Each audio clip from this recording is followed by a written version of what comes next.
comunidad internacional una responsabilidad moral, una responsabilidad humanitaria y jurídica sin precedentes.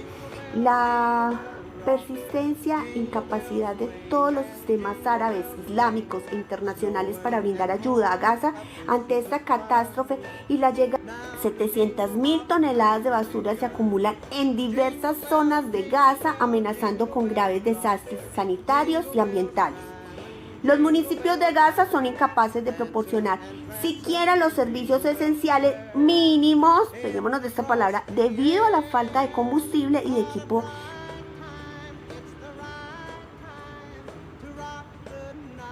Bueno, entre otras de las noticias, un petrolero con bandera de las Islas de Marshall se desvía hacia Irán tras ser abordado